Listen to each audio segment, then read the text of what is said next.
नमस्कार,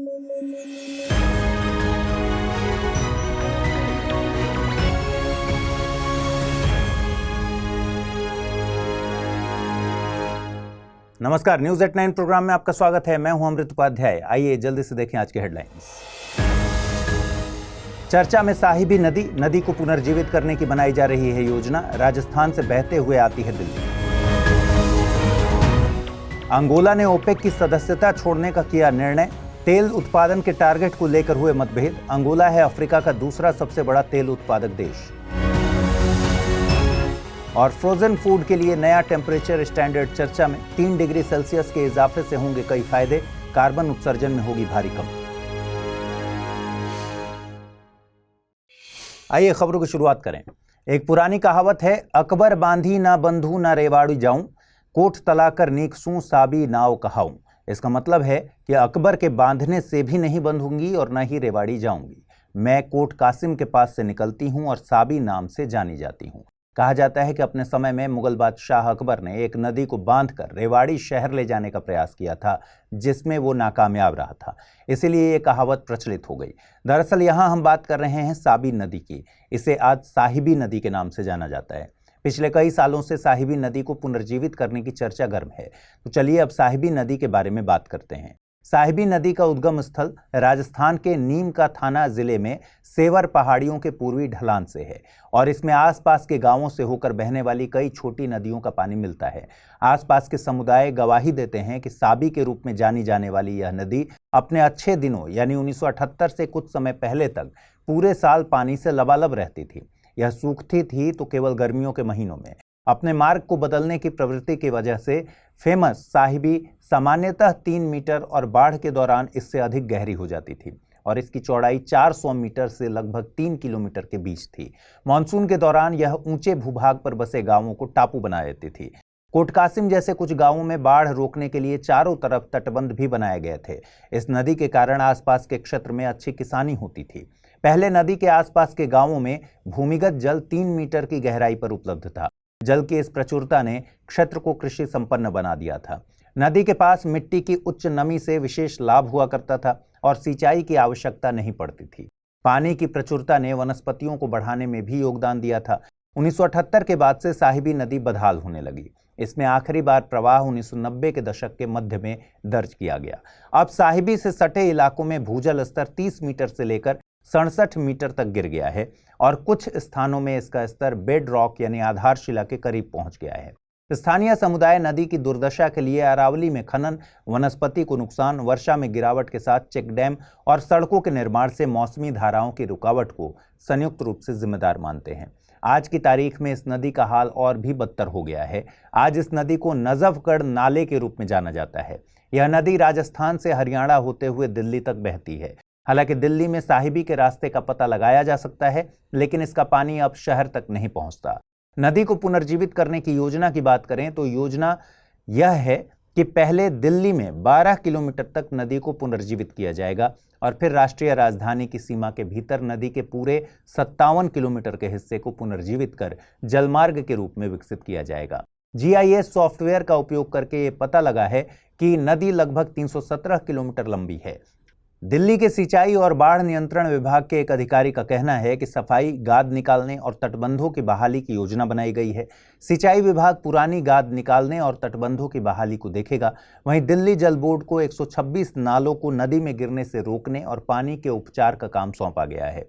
पर्यटन विभाग नदी पर यात्री और मालवाहक नौकाओं के संचालन की जिम्मेदारी निभाएगा।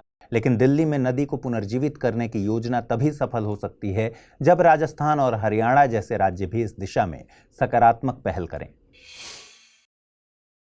अंतर्राष्ट्रीय खबरों की बात करें तो हाल ही में खबर आई कि अफ्रीका के देश अंगोला ने ओपेक की सदस्यता छोड़ने का निर्णय लिया है। यह निर्णय एक कैबिनेट बैठक में लिया गया और राष्ट्रपति जोआओ लोरेंका द्वारा अनुमोदित किया गया। दरअसल अंगोला के ओपेक समूह से कुछ मतभेद हो गए थे। मतभेद हुए थे अपने तेल उत्पादन के टारगेट को लेकर। अंगोला लगभग 1 दशक से अपने गिरते तेल उत्पादन को सुधारने के लिए संघर्ष कर रहा है और अंगोला चाहता है कि वह ज्यादा से ज्यादा तेल उत्पादन करे। लेकिन सऊदी अरब के नेतृत्व वाला यह समूह तेल की कीमतें बढ़ाना चाहता है और इसके लिए अपने सदस्य देशों से तेल उत्पादन को कम करने का आग्रह करता है। इस तेल उत्पादक समूह ने पिछले महीने अंगोला से अपने तेल उत्पादन लक्ष्य को कम करने को कहा था। आपको पता ही है कि मांग और कीमतों में सीधा संबंध होता है। अगर उत्पादन कम होगा तो सप्लाई भी कम होगी, और सप्लाई कम होगी तो जरूरी चीजों की कीमतें बढ़ जाएंगी। माना जा रहा है अंगोला के ओपेक को छोड़ने के कदम से ओपेक को एक झटका लग सकता है। आपको बता दें कि अंगोला अफ्रीका का दूसरा सबसे बड़ा तेल उत्पादक देश है और अंगोला 2007 में ओपेक में शामिल हुआ था। ओपेक की बात करें तो ओपेक पेट्रोलियम निर्यातक देशों के संगठन का संक्षिप्त नाम है। यह एक स्थायी अंतर सरकारी संगठन है जिसे सितंबर 1960 में बगदाद सम्मेलन में ईरान, इराक, कुवैत, सऊदी अरब और वेनेजुएला द्वारा बनाया गया था। ईरान, इराक, कुवैत, सऊदी अरब और वेनेजुएला के सरकारी प्रतिनिधियों ने बगदाद में अपने देशों द्वारा उत्पादित कच्चे तेल की कीमत बढ़ाने के तरीकों को लेकर इसकी स्थापना की थी। हालांकि तब अमेरिका ने इसका कड़ा विरोध किया था। शुरुआत में अरब देशों ने बेरूत या बगदाद को ओपेक का मुख्यालय बनाने की बात की थी, लेकिन वेनेजुएला ने इस पर कड़ी आपत्ति जताई। फिर तटस्थ आधार पर स्विट्जरलैंड में जिनेवा को ओपेक का मुख्यालय चुना गया। बाद में स्विट्जरलैंड द्वारा राजनयिक आश्वासन नहीं देने के कारण 1 सितंबर 1965 को ओपेक का मुख्यालय वियना, ऑस्ट्रिया में स्थानांतरित कर दिया गया। इस समूह में अरब और गैर अरब तेल उत्पादक देश शामिल हैं। संस्थापक सदस्यों के अलावा इस समूह के अन्य सदस्य हैं Libya, the United Arab Emirates, Algeria, Nigeria, Gabon, Equatorial Guinea और कॉन्गो। अंगोला के द्वारा इस समूह को छोड़ने के बाद वर्तमान में ओपेक में 12 सदस्य हो गए हैं। अब दुनिया में ऐसे और भी देश हैं जो कच्चे तेल का निर्यात करते हैं, लेकिन वो ओपेक के सदस्य नहीं हैं। इन देशों को ओपेक प्लस देश कहा जाता है। ओपेक प्लस देशों में Azerbaijan, Bahrain, Brunei, Kazakhstan, Malaysia, Mexico, Oman, रूस, दक्षिण सूडान और सूडान शामिल हैं।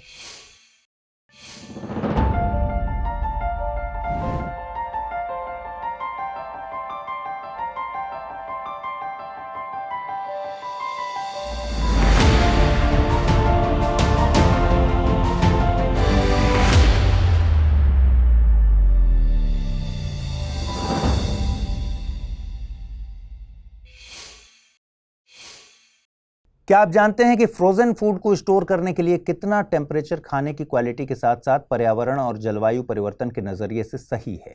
क्या आपको ये भी पता है कि फ्रोजन फूड को जिस टेम्परेचर में स्टोर किया जाता है उसमें थोड़ा बदलाव भी दुनिया की जलवायु परिवर्तन की समस्या को हल कर सकता है?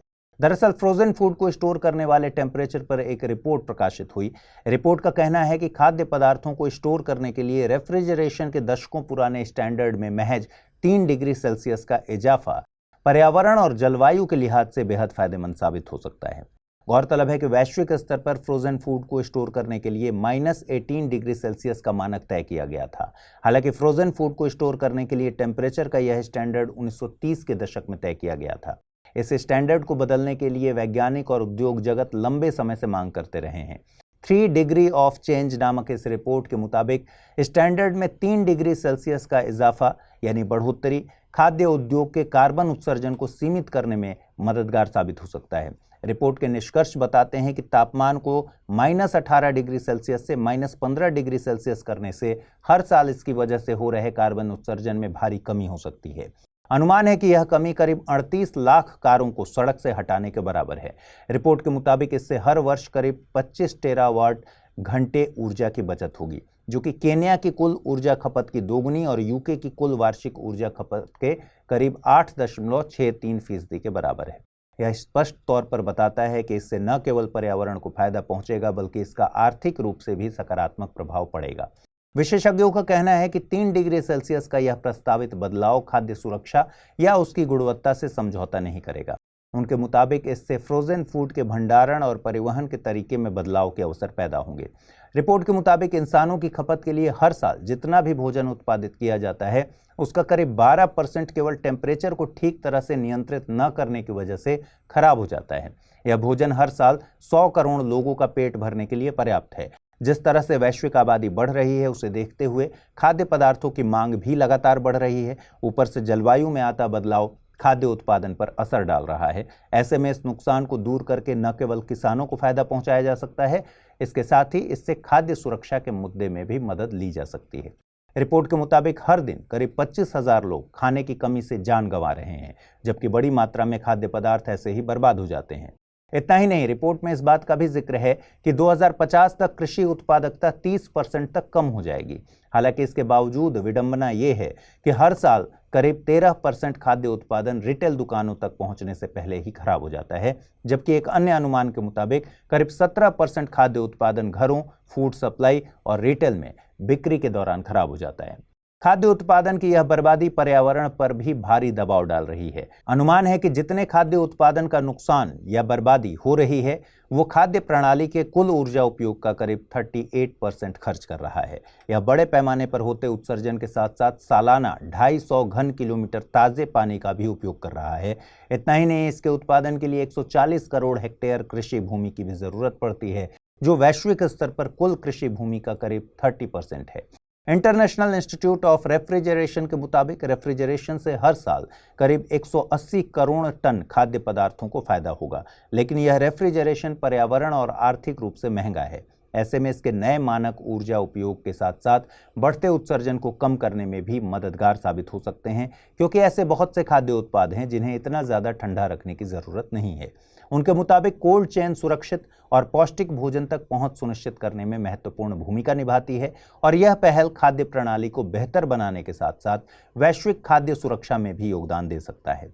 साथ ही यह खाद्य श्रृंखला को पर्यावरण अनुकूल बनाने में भी मददगार होगा। गौरतलब है कि इस साल जलवायु परिवर्तन पर हुए अंतर्राष्ट्रीय सम्मेलन यानी COP28 में भी खाद्य प्रणालियों पर विशेष ध्यान दिया गया था। इस बार जलवायु परिवर्तन पर हुई इस चर्चा में कृषि और खाद्य प्रणालियों को भी एजेंडे में जगह दी गई है। साथ ही पेरिस समझौते के लक्ष्यों को हासिल करने में खाद्य प्रणालियों की महत्वपूर्ण भूमिका है, इस बात को भी स्वीकार किया गया है। सामान्यतः हम नासा को एक अंतरिक्ष एजेंसी की तरह देखते हैं जो नए नए मिशन पर काम करती है और दूर की आकाश गंगाओं की तस्वीरें लेती है, लेकिन नासा का एक और पक्ष भी है और ये है नए इंजनों और अंतरिक्ष वाहनों का लगातार परीक्षण और विकास। अब नासा ने अंतरिक्ष तकनीक में एक बड़ी छलांग लगाई है। दरअसल हाल ही में नासा ने 3D प्रिंटेड इंजन का सफलतापूर्वक परीक्षण किया। प्रोपल्शन के इस नए सिस्टम को rotating detonation rocket engine RDRE कहा जा रहा है। नासा ने बताया कि RDRE का परीक्षण अल्बामा के हंट्सविले में एजेंसी के मार्शल स्पेस फ्लाइट सेंटर में किया गया। नासा ने कहा इंजन ने 251 सेकंड का हॉट फायर टेस्ट सफलतापूर्वक पूरा किया। इसी के साथ इंजन ने 5800 पाउंड से अधिक का थ्रस्ट उत्पन्न किया। नासा के अनुसार इंजन का 251 सेकंड का इस तरह का रॉकेट बर्न किसी लैंडर के टच डाउन या यहां तक कि गहरे अंतरिक्ष बर्न के लिए आवश्यक होता है। यह दर्शाता है कि नासा हल्के प्रणोदन प्रणाली बनाने के करीब है, जो अधिक द्रव्यमान और पेलोड को गहरे अंतरिक्ष में भेजने में सक्षम होगा। ऐसी तकनीक चंद्रमा से मंगल ग्रह तक जाने के लिए बनाए जा रहे रॉकेट के लिए एक बड़ी छलांग मानी जा रही है। लेकिन आपको यह जानकर ज्यादा गर्व होगा कि नासा के भी पहले भारत के पहले स्पेस स्टार्टअप अग्निकुल कॉस्मॉस ने दुनिया के पहले single piece 3D printed rocket engine का सफल परीक्षण किया था। यह परीक्षण तिरुवनंतपुरम के विक्रम साराभाई स्पेस सेंटर के Thumba equatorial rocket launching station की वर्टिकल टेस्ट फैसिलिटी में हुआ था। अग्निकुल कॉस्मॉस स्टार्टअप का यह रॉकेट इंजन पूरी तरह से भारत में ही बनकर तैयार हुआ था। यह 3D प्रिंटिंग तकनीक में भारत के लिए एक बड़ी उपलब्धि मानी जाती है। इंजन परीक्षण की सफलता से स्टार्टअप के लॉन्च व्हीकल अग्निबाण के विकास को भी बढ़ावा मिला है। यह लॉन्च व्हीकल 100 से 300 केजी तक के पेलोड को धरती से तकरीबन 700 किलोमीटर ऊपर ऑर्बिट तक ले जाने में सक्षम है। आइए अब जल्दी से देखें आज के रैपिड न्यूज में क्या है खास। यूनेस्को एशिया प्रशांत पुरस्कार 2023 की घोषणा की गई। इस वर्ष पुरस्कार सूची में चीन, भारत और नेपाल की 12 परियोजनाओं को मान्यता दी गई है, जिसमें 5 चीन के, 6 भारत के और 1 नेपाल का विरासत स्थल शामिल है। आपको बता दें, यूनेस्को एशिया प्रशांत पुरस्कार ऐतिहासिक रूप से महत्वपूर्ण इमारतों के संरक्षण और मरम्मत में उनके योगदान के लिए लोगों और समूहों को प्रदान करता है। इस पुरस्कार के लिए चुने गए भारतीय स्थलों में रामबाग गेट, पीपल हवेली, बीकानेर हाउस और चर्च ऑफ एपिफेनी आदि शामिल हैं। पिछले कुछ समय से विवाद में रहे भारतीय कुश्ती महासंघ को नया अध्यक्ष मिल गया है। हाल ही में संजय सिंह ने भारतीय कुश्ती महासंघ के अध्यक्ष का चुनाव जीता। यह भारत में कुश्ती के लिए गवर्निंग बॉडी है। इसका मुख्यालय नई दिल्ली में है। यह भारत सरकार और भारतीय ओलंपिक संघ द्वारा मान्यता प्राप्त निकाय है। यह ओलंपिक, एशियाई खेलों, राष्ट्रीय कुश्ती चैंपियनशिप और विश्व कुश्ती चैंपियनशिप के लिए खिलाड़ियों को बढ़ावा देता है। खेल मंत्री अनुराग सिंह ठाकुर ने छठे खेलो इंडिया यूथ गेम्स का लोगो, शुभंकर और थीम सॉन्ग लॉन्च किया। छठे खेलो इंडिया यूथ गेम्स अगले वर्ष 19 जनवरी से 31 जनवरी तक खेले जाएंगे। खेलो इंडिया के पिछले 5 संस्करणों का आयोजन दिल्ली, पुणे, गुवाहाटी, पंचकुला और भोपाल में किया गया था। आगामी संस्करण तमिलनाडु में आयोजित किया जाएगा। कैस्पियन सागर का घटता जलस्तर तुर्कमेनिस्तान के लिए समस्या बनता जा रहा है। आपको बता दें, कैस्पियन सागर एक अंतर्देशीय जल निकाय है जो पश्चिम में कॉकेशस क्षेत्र और पूर्व में मध्य एशिया से घिरा हुआ है। यह एशिया और यूरोप के बीच स्थित है। कैस्पियन सागर से रूस, अजरबैजान, ईरान, तुर्कमेनिस्तान और कजाकिस्तान की सीमा लगती है। आमतौर पर गहरे समुद्र में पाए जाने वाले 2 जहरीले समुद्री जीव ब्लू सी ड्रैगन और ब्लू बटन हाल ही में चेन्नई के समुद्र तट पर देखे गए। समुद्र में रहने वाले ये जीव तूफान या कुछ अन्य समुद्री परिस्थितियों के कारण कभी कभी किनारे पर आ जाते हैं। इस बार इनके तट पर आने का कारण चक्रवात मिचोंग हो सकता है। यह उष्णकटिबंधीय और उपोष्णकटिबंधीय जल में पाए जाते हैं और सामान्यतः प्रशांत, अटलांटिक और हिंद महासागर में देखने को मिलते हैं। चलिए अब जल्दी से देखें आज के बुलेटिन पर आधारित क्या प्रश्न बन सकते हैं। पहला सवाल है, निम्नलिखित में से किन देशों की सीमाएं कैस्पियन सागर से लगती हैं? रूस, अजरबैजान, ईरान, तुर्कमेनिस्तान और कजाकिस्तान। रूस, अजरबैजान, ईरान, तुर्कमेनिस्तान और उज्बेकिस्तान। रूस, अजरबैजान, ईरान, उज्बेकिस्तान और कजाकिस्तान, या फिर रूस, अजरबैजान, इराक, उज्बेकिस्तान और कजाकिस्तान। अगला प्रश्न है, ओपेक से संबंधित निम्नलिखित कथनों पर विचार कीजिए। ओपेक की स्थापना सितंबर 1960 में की गई थी। ओपेक के संस्थापक देश ईरान, इराक, कुवैत, सऊदी अरब और वेनेजुएला हैं। ओपेक का मुख्यालय स्विट्जरलैंड में है। उपरोक्त कथनों के आधार पर सही विकल्प को चुनना है। कथन 1 गलत है, कथन 1 और 3 गलत हैं, कथन 3 गलत है, या फिर सभी कथन सही हैं। चलिए अब देखें पिछले बुलेटिन में मैंने आपसे क्या सवाल पूछे थे, उनके सही जवाब क्या हैं। पहला सवाल था, आइसलैंड के ज्वालामुखीय रूप से सक्रिय होने के कारणों पर विचार कीजिए। आइसलैंड उत्तरी अटलांटिक महासागर में मध्य अटलांटिक रिज पर स्थित है। आइसलैंड का एक हॉटस्पॉट पर स्थित होना आइसलैंड रिंग ऑफ फायर क्षेत्र में आता है। सही विकल्प का चुनाव करना था। कारण 1 और 2 सही हैं, कारण 1 और 3 सही हैं, कारण 3 सही है, या फिर कारण 1 और 2 गलत हैं। सही जवाब है ऑप्शन ए, कारण 1 और 2 सही हैं। अगला प्रश्न था, हाल ही में चर्चा में आया वाल्मीकि टाइगर रिजर्व भारत के किस राज्य में स्थित है? मध्य प्रदेश, महाराष्ट्र, बिहार या फिर कर्नाटक। सही जवाब है ऑप्शन सी, बिहार। तो आज इस बुलेटिन में इतना ही। कल रात 9 बजे पूरे हफ्ते के बुलेटिन के कंपाइलेशन के साथ आपसे मुलाकात होगी। अपना ख्याल रखिए, ठीक से पढ़ाई कीजिए। अगर आप इस बुलेटिन की PDF हासिल करना चाहते हैं, अमृत उपाध्याय 007 टेलीग्राम चैनल है जिस पर इसकी PDF रोजाना मिलती है। और आज पूछे गए सवालों का जवाब जरूर कमेंट बॉक्स में दीजिएगा। साथ ही इस बुलेटिन को लाइक करना और शेयर करना मत भूलिएगा। नमस्कार।